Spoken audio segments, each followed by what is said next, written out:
Hello, welcome to the woods, as Simon Woodlander would say in his videos.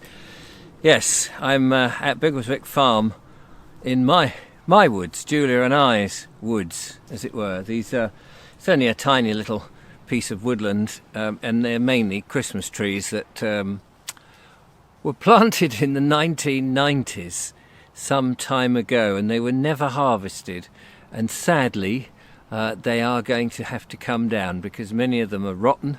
They're blocking out the sun, and some of the nicer trees, there's a goat willow just to my left, has unfortunately started to cleave each side, and that's very unfortunate, really.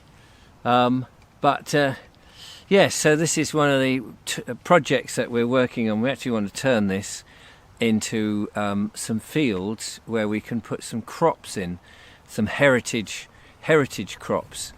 I'm just going to see if I can turn up the gain here a little bit. Wrong way. There we go.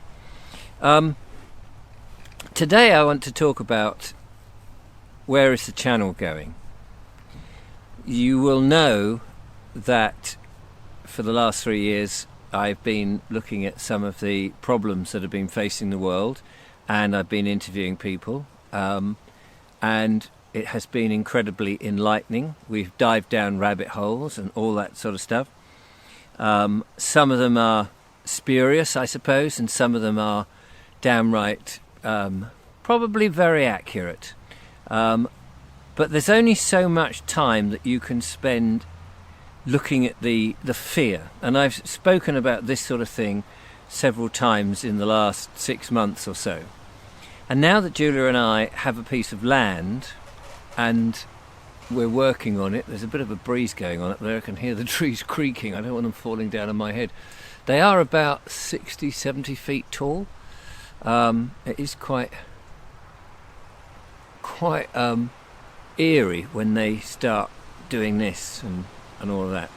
Anyway, I just thought I'd take you down here. It still looks very dark down here. Sorry, I'm going to fiddle about with the camera settings to my heart's content as we get dark clouds. It's winter, isn't it? Or it's still autumn actually, but it feels very wintry.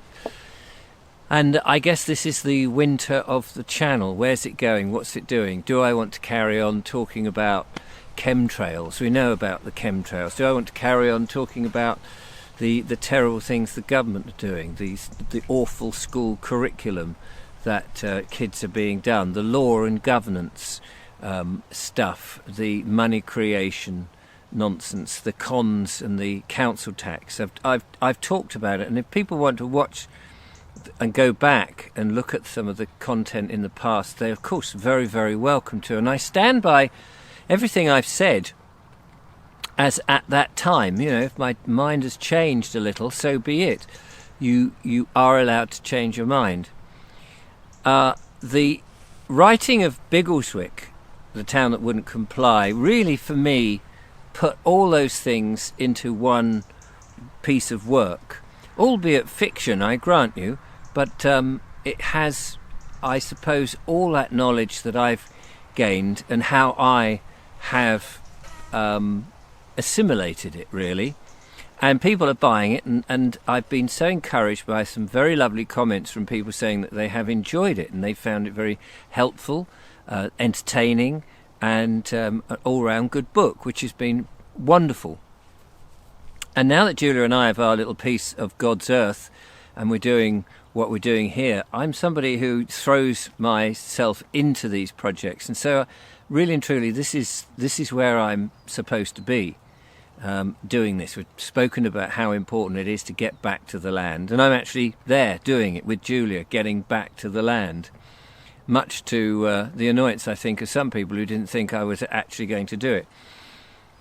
I enjoyed the writing very much, writing that book, and I think that I would like to write a second book, not so much a second Biggleswick, but a different book which perhaps has some of the reflections and some of the information or some of the comparisons to what life used to be like and the things that we had, the analogue world, against this sort of so-called progressive world. Again, it would be a work of fiction. And I have in mind something that was happening in the 1940s, in which the British population were set against a foe. That was a visible foe, flying over in the skies, dropping bombs. We now, I believe, have an invisible foe who are equally dropping bombs, but most people just don't know that's happening. They think it is perhaps bad governance. They think it is big corporations getting a bit too big for their boots. They think it is the tax man just taxing for the hell of it. Well, I think there's more to it than that, and you would have seen that in my channel. And I think that to write another book, another work of fiction, it'll take us some time to do it, of course, and would be great. So I will throw myself into the land project, and you can follow us on The English Couple. And in between that, perhaps during the depths of winter where we can't get here or we can't do very much, will be a time to pick up the pen and write. But I think for me that's the two areas. And where does this channel then fit in? At the moment it's kind of a symbiotic between the two. I'm talking about the fact that Biggleswick is around and what we're doing on the land. And so there will be a morphing on this channel, and I'm not really sure. It's quite exciting. We've hit over 300,000 subscribers. I don't want to just stop and say, well, thanks very much for all the fish. It was great. Ta-ta. But I would love to be able to continue questioning things, but in a different way, in a way that is more relevant, I suppose, to a new way of thinking, a new way of living. I can see now that the there we go, turn it down a bit, as the sun is shining. You've got to get out into the sunshine. So if you're interested, I would love to know if you'd like to receive another book or read another book. I would love to know if you're enjoying the land stuff and whether you're doing it, whether you think it's worth doing yourselves, and where you might think a good direction. I haven't got time to do the interviews. They pin me down at home. I haven't got time to do that.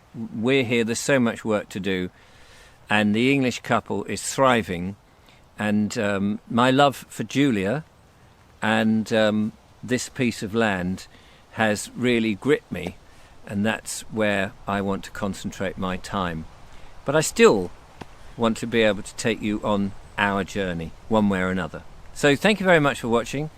I know it's a bit of a strange old video, but I will catch up with you next time. Till then, goodbye.